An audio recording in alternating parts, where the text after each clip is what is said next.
오늘 우리 증시가 요동쳤습니다. 코스피 지수가 3% 넘게 떨어졌습니다. 1년 7개월 만에 가장 낮은 수준입니다. 원달러 환율은 급등했습니다. 미국을 비롯한 주요국의 물가가 10% 가까이 올랐다는 소식 이후 투자자들이 국내 주식을 대거 팔아 안전자산인 달러로 바꾼 영향이 큽니다.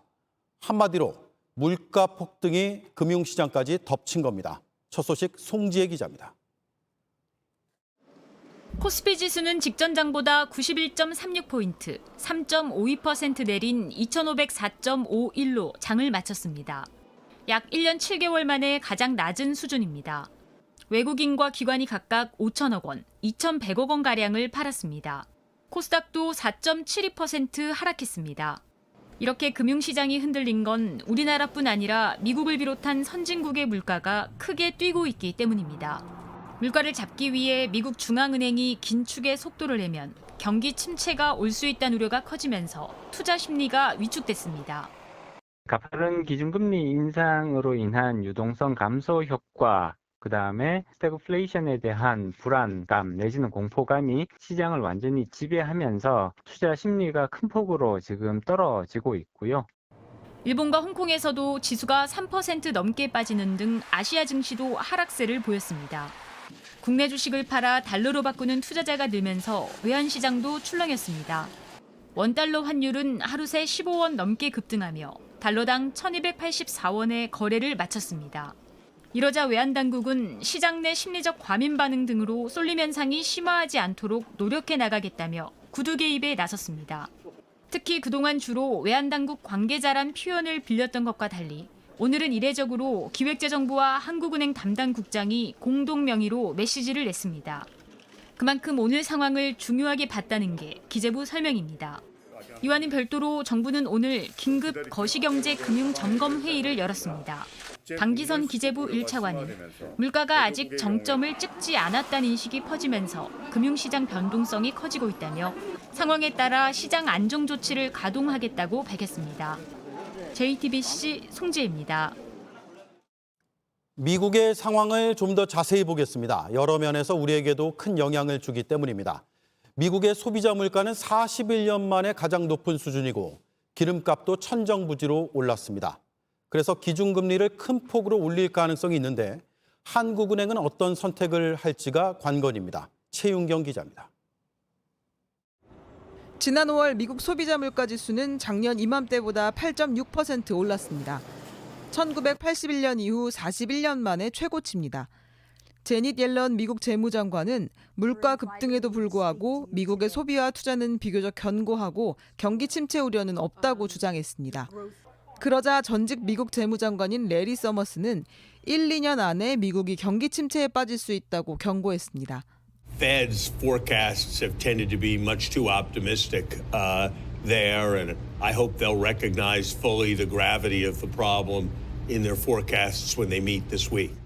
미국 연준은 지난달 기준금리를 0.5%포인트 올리는 빅스텝을 단행했습니다.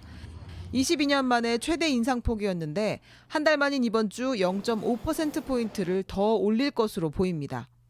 인플레이션에 대한 위기감이 커지면서 0.75%포인트를 한 번에 올리는 자이언트 스텝을 밟을 것이라는 전망까지 나옵니다. 치솟는 유가로 미국 소비자들이 비판을 이어가자 조 바이든 미국 대통령은 우크라이나 전쟁 탓이라며 석유 생산량을 늘리겠다고 답했습니다. It's outrageous what the war in Ukraine is causing, and we're trying very hard to make sure that we've significantly increased the number of barrels of oil that are being pumped out of the. 미국발 물가 상승과 금리 인상에 각국 중앙은행의 금리 인상 움직임도 빨라지고 있습니다. 다만 한국은행이 기준금리를 인상하면 가계의 부담이 커지고 소비가 위축돼 경기 침체 우려가 더 커질 것이란 전망도 나옵니다. JTBC 최윤경입니다. 자, 이번엔 우리 물가입니다. 지금 물가가 오르는 걸 보면 서민들에게 더 가혹합니다. 일단 먹거리 값이 너무 뛰었기 때문입니다. 여기에 가스와 전기요금도 얼마 전 올랐고 하반기에 또 오릅니다. 시민들 만나봤습니다. 요즘 돈이 얼음 녹듯이 사라진다고 말했습니다. 이세누리 기자입니다. 거리두기는 풀렸지만 시장 상인들은 체감하기 어렵습니다. 작년과 금년간 차이가 많이 나요. 코로나 있을 때보다는 더 안 돼요. 그전에 한 서너 원씩 음식 같은 거 뭐 저녁에 먹으러 가잖아요. 한 돈 10만 원 차이가 나버려요. 그 쓰기가 힘들죠. 일을 끝내고 소주 한 잔 기울이기도 어려워졌습니다. 포장마차 가도 많이 올랐어요. 먹는 것도 그렇고 술값도 많이 올랐어요. 1년 전보다 다 올랐어요. 목욕탕도 오르고. 상인들은 원재료 가격이 오르다 보니 소비자 가격을 올릴 수밖에 없다고 말합니다. 지난주에 이런 거 4만 원 나왔거든. 근데 오늘은 4만 3천 원이야 한간. 부담스럽지 다. 아이, 우리도 팔기 힘들고 이런 거 장사하기도 힘들어. 너무 비싸니까.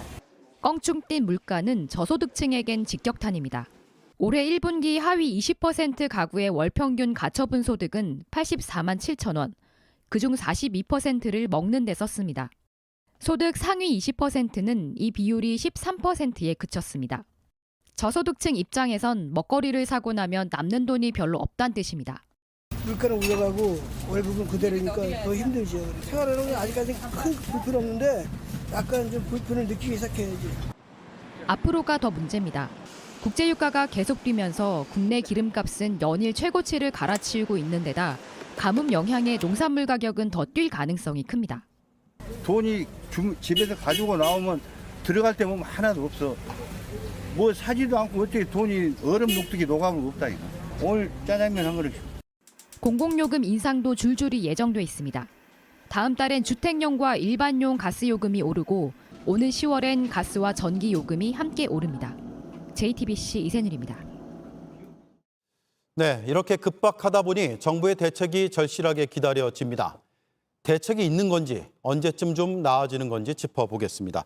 서효정 기자가 나와 있습니다. 정부가 2주 전에 대책을 내놓긴 했습니다. 그런데 현장에서는 효과를 별로 못 보고 있다 이런 얘기가 나오고 있죠. 네, 일단 제가 통화했던 한 경제 전문가의 총평 먼저 들어보시겠습니다. 네. 물가 위기가 태풍급인데 정부는 미풍급으로 대처하고 있다. 이렇게 말을 했는데요. 예. 그러니까 정부 대책이 뭐 실효성이 좀 없다. 이런 뜻인 것 같습니다. 원래 대책의 핵심은 관세를 깎아서 수입 원가를 좀 낮추는 것이었습니다. 하지만 혜택을 보는 품목이 생각보다 많지 않습니다. 네. 이 수입산 돼지고기 요즘 가격 굉장히 비싸잖아요. 이 수입산 돼지고기 같은 경우에 이렇게 적용을 받으면 좋을 텐데 제가 대형마트에 가봤더니 거기서 파는 이 수입산 돼지고기 중에 오로지 한 상품만이 이번에 이제 이 물가 정책에 영향을 받고 있었습니다. 네. 이게 왜 그러냐면 이미 미국이나 유럽과는 우리가 FTA를 통해서 무관세로 돼지고기를 들여오고 있기 때문에 사실 그것들은 지금 이 정책과는 좀 상관이 없는 것들이기 때문입니다. 밀 같은 경우에도 이미 무관세 적용을 받고 있습니다. 네, 그래서 실효성이 떨어진다 이런 얘기를 대책 나오자마자부터 네. 조금씩 했었는데 먹거리도 지금 문제고 특히 기름값도 문제입니다. 이거 정부 대책이 있습니까? 네, 오늘 안 그래도 경유값이 한 달 만에 휘발유 값을 역전을 하면서 또 역대 최고가를 기록을 했습니다. 하지만 정부는 아직 대책을 내놓지는 않고 있는데요. 지난번에 대책을 내놓은 지 얼마 되지 않았다는 게 이유입니다. 얼마 되지 않아서 안 내놓는다. 예, 그렇습니다. 현재도 그래도 이제 대책을 적용을 하고 있는 게 있는데 그게 이제 뭐냐면 유류세 30% 인하 정책입니다. 그렇죠. 역대 최대 폭이죠. 그런데 문제는 이를 소비자들이 체감하지 못하고 있다는 게 문제입니다. 왜냐하면 이제 국제 유가가 워낙 오름세가 가파르다 보니까 이거를 체감하기가 굉장히 어렵다는 겁니다. 이 서부 텍사스산 원유 이 가격 추이를 좀 보시면요. 현지 시간 8일에 120달러를 배럴당 120달러를 넘어선 뒤에 그 뒤로는 그 120달러 밑으로 떨어지지 않는 모습을 보여주고 있습니다. 이게 이제 이 가격이 2, 3주 지나면 우리나라 기름값에도 반영이 되거든요. 네. 그렇기 때문에 우리나라 기름값도 떨어질 걸로 보이지 않는다. 앞으로도 좀 오를 기미가 좀 남아있다. 이렇게 보셔야 될 것 같습니다. 네, 우리가 내는 기름값을 보면 국제 유가도 있고 또 그 안에는 세금도 있잖아요. 근데 세금을 좀 낮추더라도 국제 유가가 이렇게 고공행진을 하면 계속 오를 수밖에 없다 이 얘기군요. 그렇습니다. 네, 그리고 가뭄까지 겹쳤습니다. 그래서 식료품 사려고 장 보러 가면은 이거 사도 되나? 너무 비싼 거 아니야? 이런 생각들이 드는데 네. 대책이 있습니까? 네, 상당히 많이 올랐죠. 특히 양파와 감자, 마늘 이거 보시면 굉장히 많이 올랐을 겁니다. 이것들이 5월에 보통 수확을 하는 작물들인데요. 네. 지난달에 역대 최저 수준이라고 할 정도로 비가 안 왔거든요. 근데 이제 비가 와야 또 수확도 잘 되고 또 이렇게 크게 작물이 자라날 텐데 그게 이루어지지가 않은 겁니다. 네. 그래서 전문가들은 사실은 이게 해마다 반복되는 일인 만큼 좀 대책을 갖춰야 되지 않냐 이렇게 지적을 하고 있는데요. 가뭄 피해를 받지 않도록 밭에다 이렇게 물을 좀 제공하는 시설을 갖춘다던가 이런 대책이 좀 확충이 돼야 될 필요가 있어 보입니다. 네. 윤석열 대통령이 오늘 물가 대책 주문을 하긴 했죠. 네. 네, 맞습니다. 윤석열 대통령은 오늘 수석 비서관 회의에서 이 선제적인 조치를 통해 서민들의 어려움을 덜어줄 수 있는 방안을 찾을 것을 주문했습니다. 이 주례 회동에서는 한덕수 총리에게 향후 핵심 과제로 물가 오름세를 이렇게 지목을 하면서 부처별로 합동해서 이제 대응을 해달라 이렇게 지시를 하기도 했는데요. 뭐 이런 가운데 오는 16일에 기재부에서 새 정부의 경제정책 방향을 발표합니다. 여기에 이제 물가를 어떻게 안정시킬 것인지 이 대책이 들어갈 걸로 보이는데 어떻게 될 것인지 조금 지켜봐야 될 것 같습니다. 네. 정리하면 아직 뾰족한 수는 안 보이고 목요일 대책을 지켜봐야 된다 이 얘기군요. 네, 맞습니다. 서효정 기자 잘 들었습니다.